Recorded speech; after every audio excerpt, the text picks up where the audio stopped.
Da programação da Rádio Católica do GM, também do site Galera Net, eu tenho o prazer de conversar com o Flavio Ferreira Lisboa Filho, ele que faz parte da curadoria e a organização, do livro Estâncias Castilhenses, de autoria do Luiz Gonzaga Corrêa de Barros Salles. A gente vai Flavio vem conversar com a gente, falar um pouco mais, Flavio, da importância desse livro para esse resgate histórico do nosso município, também como é que a sua participação e demais profissionais. É um prazer, então, conosco aqui nas nossas programações. Muito boa noite, obrigado pelo convite, por fazer parte da programação.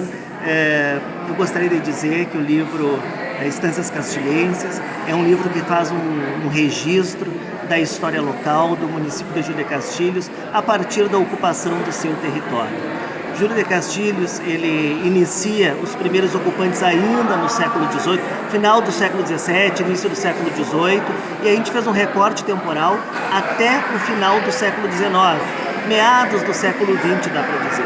O que as pessoas vão encontrar dentro do livro? Tem um registro genealógico das primeiras famílias que ocuparam o município.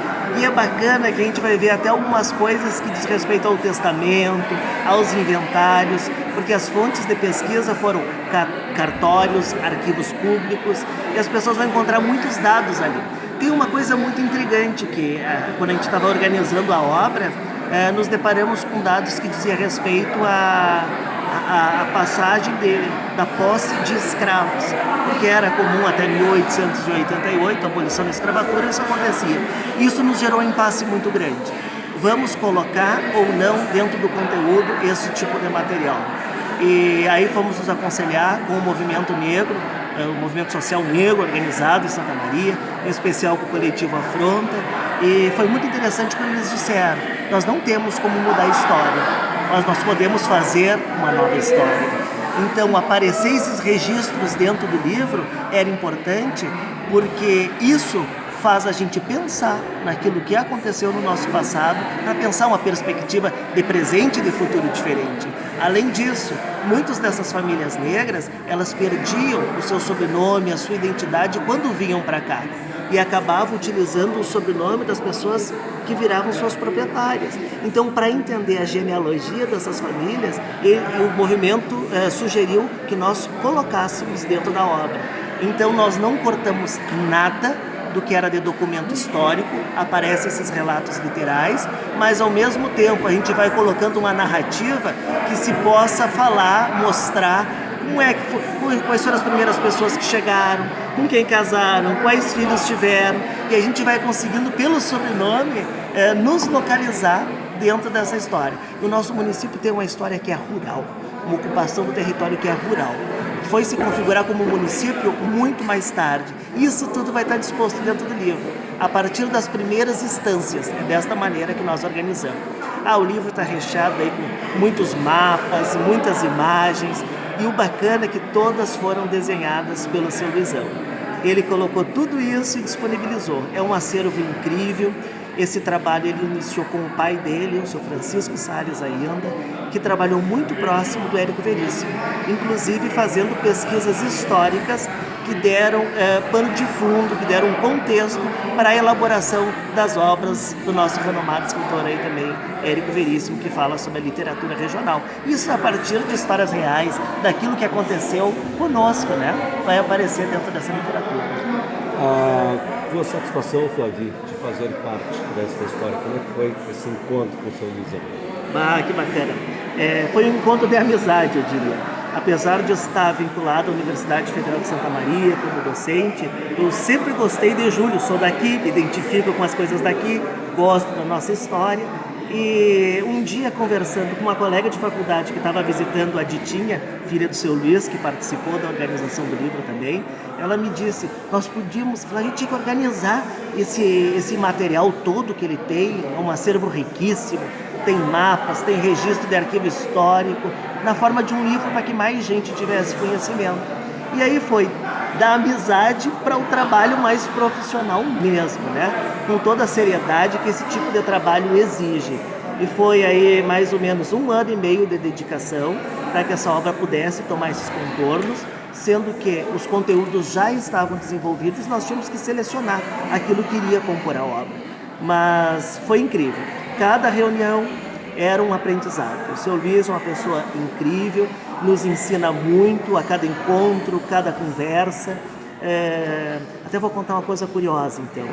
No primeiro dia eu fui meio preocupado, digo, e agora? Juntar todo esse material, digitar, organizar para poder publicar. E quando eu chego lá, ele me disse assim, eu disse, seu Luiz, o que tem aí organizado, o que já tem destas fazendas, dessas instâncias? E ele disse, só um pouquinho, Flavinho, que eu vou pegar meu notebook. Abriu o notebook e ali estava digitado boa parte dessa pesquisa histórica. Quer dizer assim, às vezes se impõem muitas barreiras, muitos limites em função de idade ou porque... Isso é bobagem, né? A idade está na cabeça de cada um de nós. O adequar-se ao mundo do vivido e as tecnologias como a internet, por exemplo, é incrível. Esse livro aí, para quem não puder vir na feira, quem prefere ler na versão digital, vai estar disponível também na página do grupo de pesquisa, que depois o Negrinho vai dizer para vocês qual é. Com certeza. E você mencionava também que o seu Luizão é apaixonado pela internet, apesar de fazer parte do livro, escrever para que as pessoas possam fazer uso da leitura, também a internet faz parte do seu dia a dia. Como é bom isso, né, Paulinho? É incrível, né? Imagina se uma pessoa de 91 anos, nós não vamos associar as tecnologias. É um ledo engano, né, gente?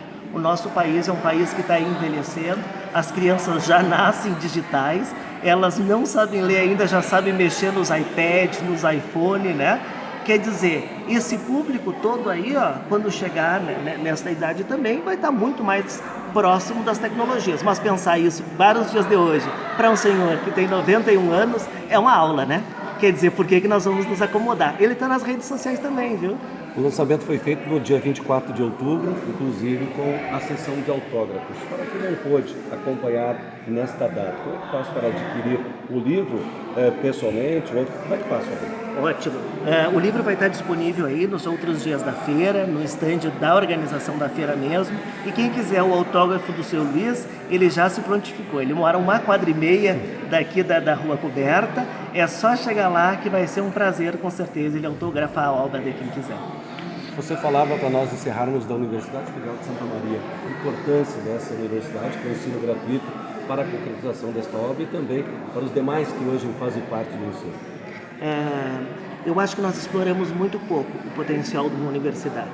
Às vezes o conhecimento que é gerado ali fica preso aos muros, aos contornos, aos limites da universidade. A universidade tem que se aproximar da comunidade, ela tem que se aproximar da sociedade, ela tem que entender as demandas que a sociedade tem, trazer isso para dentro dela, como essas demandas, trabalhar e devolver. Por exemplo, na forma desse livro, um produto extremamente bem acabado, com a chancela da universidade, um prefácio da coordenadora do programa de pós-graduação em História, mestrado e doutorado da universidade, a editora do curso de produção editorial desta mesma universidade. Quer dizer, a universidade é pública, a universidade é nossa, ela está disponível. Nós precisamos dialogar mais, aproximar cada vez mais essa instância da universidade daquilo que se faz fora. Conhecimento não se produz só dentro da universidade. Existe um saber que é popular, um saber que é produzido fora dela, e isso enriquece o dia a dia da universidade. Em meu nome da Rádio Católica de Girão, em nome do Luiz Roberto, da Silva Dutra, do site da Radionete, meu muito obrigado. Seu recado final aos ouvintes e internautas que sintonizam a nossa programação.